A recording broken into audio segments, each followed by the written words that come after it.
C vigil કરીને જે દરિયાકાંઠાની એક એક્સરસાઇઝ છે, જેમાં ગુજરાતના દરિયાકાંઠાના તમામ જિલ્લાઓમાં અલગ અલગ એજન્સીઓ, કોસ્ટગાર્ડ, નેવી અને મરીન પોલીસ સાથે મળીને જે એક એન્ટી ટેરરિસ્ટ એક્સરસાઇઝ કરવામાં આવે છે.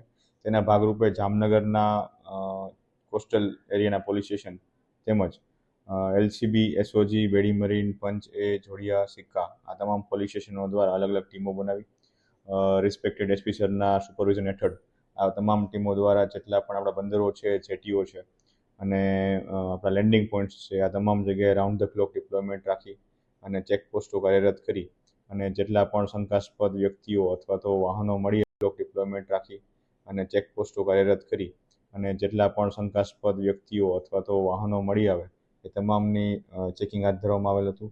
અને આ તમામ એક્સરસાઇઝ સી વિજિલના અંડરમાં આવરી લેવામાં આવેલી હતી. એટલે કે કોઈ પણ આતંકવાદી હુમલો થાય ત્યારે કેવી રીતે રિસ્પોન્સ આપવો, આ તમામ બાબતની મોક ડ્રીલ અને જે ચેકિંગ છે એ હાથ ધરવામાં આવેલ હતું. ના, આ એક પ્રકારની એક્સરસાઇઝ હોય છે. આ દરમિયાન કોઈ શંકાસ્પદ વસ્તુ મળી આવેલ નથી.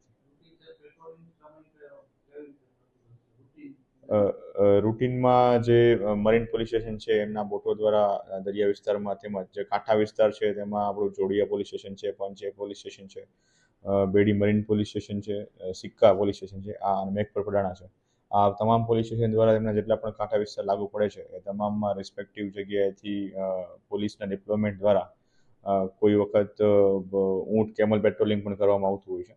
તો આ તમામ રીતે કોસ્ટલ સિક્યુરિટીને ધ્યાને આપવામાં આવે છે.